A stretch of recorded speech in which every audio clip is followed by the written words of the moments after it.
கர்நாடக பாஜகவை சேர்ந்த சம்பத் நடராஜ் இணைப்பில் இருக்கிறார். வணக்கம் சம்பத் நடராஜ் சார். கர்நாடகாவில் இருக்கிறீங்க, இந்த சோக சம்பவத்தை நீங்க டிவியில பார்த்துட்டு இருப்பீங்க.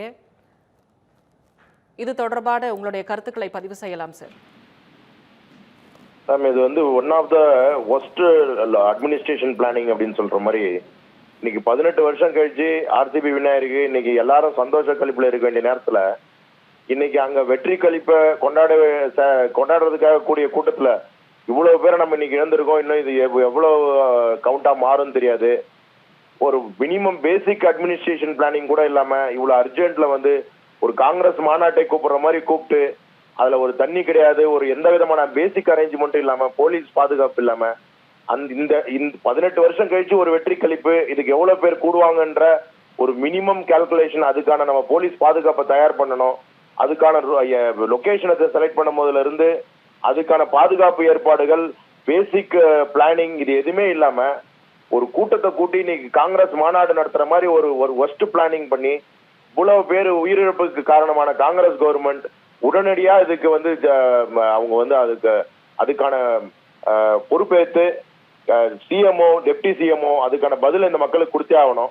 இன்னைக்கு நீங்க வந்து இப்ப லைவ்ல காமிச்சிட்டு இருக்கிற மாதிரி ஒரு பக்கம் ஜனங்க அங்க வந்து ஹாஸ்பிட்டலுக்கு எடுத்துன்னு போயிட்டு இருக்காங்க, ஆம்புலன்ஸ்ல புல் பண்ணிட்டு இருக்காங்க. இவங்க வந்து கிரிக்கெட் வீரர்களோட செல்ஃபி எடுக்கிறதும், அவங்க குடும்ப நபர்களை போய் அங்க இன்ட்ரடியூஸ் பண்ணி அவங்களோட ஆட்டோகிராஃப்ஸை வாங்க வைக்கிறதும், சார் இது வந்து குடும்ப ஃபங்க்ஷன் மாதிரி இவங்க வந்து ஒரு பக்கம் செலிப்ரேட் பண்ணிட்டு இருக்காங்க. இன்னொரு பக்கம் வந்து பப்ளிக் வந்து உயிரிழந்துட்டு இருக்காங்க. ஒரு கவர்மெண்டா அந்த ஆன் ஸ்பாட்டுக்கு உடனடியா வந்து டெப்டி சிஎம்ஓ, ஹோம் மினிஸ்டரும் அந்த ஸ்பாட்டுக்கு வந்திருக்கணும், இதை ஹேண்டில் பண்ணிருக்கணும். இது இன்னும் எவ்வளவு பெரிய கவுண்டா வரும், நாங்களாம் வந்து பதற்றத்துல இருக்கோம் இப்ப இந்த இடத்துல. சம்பத் ராமானுஜம் சார், இன்னொரு கேள்வி. சின்னசாமி ஸ்டேடியத்தை சின்னாபினமாக்கிய இந்த சம்பவம் தொடர்பாக கர்நாடக துணை முதலமைச்சர் டி.கே. சிவகுமார் காவல்துறையை நாங்க தப்பு சொல்ல முடியாது அப்படின்னு ஒரு கருத்தையும் பதிவு செஞ்சிருக்காரு. இது பத்தி உங்களுடைய கருத்து என்ன சார்? பேசிக் பிளானிங் என்னன்னா வந்து இதை வந்து ஒரு ரோட் ஷோவா ப்ராப்பரா வந்து எங்க ஸ்பேஸ் இருக்கோ அந்த இடத்துல, ஏன்னா கேதரிங் வந்து ஒரு ஸ்டேடியமோட அதிகமா கூடுன்றது எல்லாருமே ஒரு கெஸ் பண்ணக்கூடிய விஷயம். ஏன்னா 18 வருஷத்துக்கு அப்புறம் ஒரு வெற்றி, அதுவும் நீங்க மறுநாளே செலிப்ரேஷன் வைக்கிறீங்க. அதே வந்து ஒரு வீக்கெண்டுக்கு இதை மூவ் பண்ணி ஒரு 2 நாள் கழிச்சு வச்சிருந்தா சில பேர் இங்க வந்து சிட்டியில இருக்கவங்க அவங்களோட நேட்டிவ்க்கு மூவ் ஆயிருப்பாங்க. இந்த சாட்டர்டே சண்டேஸ்ல லீவ்ஸ் இருந்திருக்கும் கம்பெனிஸ்க்கு, அவங்க எல்லாம் வெளியில போயிருப்பாங்க. இந்த மாதிரி ஒரு பேசிக் பிளானிங் இவங்களோட இன்டெலிஜென்ஸ் சிஸ்டம் எப்படி இருக்குன்னா, சார் இவ்வளவு பேர் கேதர் ஆவாங்கன்றத ஃபர்ஸ்டே சொல்லியிருக்கணும். அதை வந்து ஒரு ஸ்டேடியமுக்குள்ள இதை வச்சதே ரொம்ப பெரிய தப்பு. இவ்வளவு பெரிய கேதரிங்க வந்து ஒரு ஸ்டேடியமுக்குள்ள யார் வைப்பாங்க? அதுவும் நீங்க வந்து ஒரு ரோட் ஷோவா வச்சிருந்தீங்கன்னா ஒரு 10 கிலோமீட்டர் ரோட் ஷோ, ஒரு 5 கிலோமீட்டர் ரோட் ஷோனா அது வந்து ஸ்ப்ரெட் ஆயிருக்கும். அந்த க்ரௌடு மேனேஜ் பண்றது ஈஸி.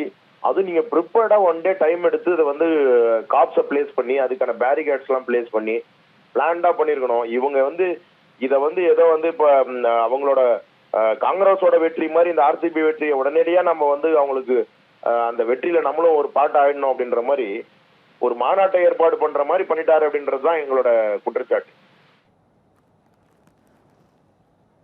அதே மாதிரி பலியானவர்களுக்கும் காயமடைந்தவர்களும் என்ன மாதிரியான இழப்பீடை வந்து அரசு சார்பா வழங்கணும்னு நீங்க எதிர்பார்க்குறீங்க சார்? கண்டிப்பா மேடம். இப்ப ஏன்னா வந்து இது வந்து உயிரிழப்பு வந்து அந்த வீடியோ எல்லாம் பாத்தீங்கன்னா பதறுது மனசு. ஏன்னா சின்ன சின்ன குழந்தைங்க அங்க காத்து இல்லாம தண்ணி இல்லாம உள்ள மாட்டிக்கின்னு, இது வந்து ஒரு திரைப்படத்துல கூட நம்ம இந்த மாதிரி ஒரு இதுவை பார்க்க முடியாது. அப்படி ஒரு ஒஸ்டான சுச்சுவேஷன் நடந்துட்டு இருக்கு. ஆனா இந்த பக்கம் அதெல்லாம் நடக்கிற மாதிரியே இல்லாத மாதிரி இவங்க அந்த செலிப்ரேஷனை வந்து கேன்சல் பண்ணாம அவங்களுக்கு அந்த மேடையில வந்து இவங்க குடும்பத்தை கூட்டு வந்து இன்ட்ரடியூஸ் பண்ணி அதுக்கு போட்டோ எடுத்துக்கிட்டு உடனடியா அரசாங்கம் இவர்களுக்கு என்ன வந்து காம்பன்சேஷன் கொடுக்க போறாங்கன்றத அனௌன்ஸ் பண்ணணும். இதுக்கு யார் பொறுப்பேற்றுக்க போறாங்க? இப்ப காங்கிரஸ் கவர்மெண்ட்டுக்கும் இது பொறுப்பேற்றுக்காது, போலீஸும் பொறுப்பேற்றுக்காதுன்னா அப்ப யாருக்கு இருக்கா இதெல்லாம் காரணம்? நம்ம வந்து ஃபேன்ஸை சொல்லவே முடியாது. ஏன்னா இது ஒரு 18 வருஷம் வெயிட்டிங். கண்டிப்பா அவங்க வரவே அந்த ஸ்பாட்டுக்கு கேதரிங் இருந்தே இருக்கும். எனக்கே தெரிஞ்சவங்க நிறைய பேர் வந்து காலையில இருந்து வந்து நாங்க போயிட்டு இருக்கேன்ற மாதிரி சொல்லியிருந்தாங்க. அப்படி இருக்கும்போது இவங்க அதை எக்ஸ்பெக்டேஷன் பண்ணிருக்கணும். இப்போ வந்து எக்ஸ்பெக்டேஷனை விட அதிகமா கூட்டிட்டாங்கன்றதோ, ஃபேன்ஸோட எக்ஸைட்மெண்ட் வந்து நாங்க கண்ட்ரோல் பண்ண முடியலன்றதோ வந்து ராங்கான இது. முழுக்க இதுக்கு அரசாங்கம், காங்கிரஸ் அரசாங்கம் இதுக்கான பொறுப்பு எடுத்துக்கணும். அதே மாதிரி வந்து போலீஸும் வந்து இதுக்கு பொறுப்பு எடுத்துக்கணும். ஏன்னா வந்து இதுக்கான ப்ரிப்பரேஷனே இல்லாம ஆன் ஸ்பாட் எப்படிங்க அவங்க மறுநாளே வந்து ஒரு செலிப்ரேஷனை பிளான் பண்ணுவாங்கன்றதுதான் இதுல வந்து ரொம்ப மோசமான விஷயம்.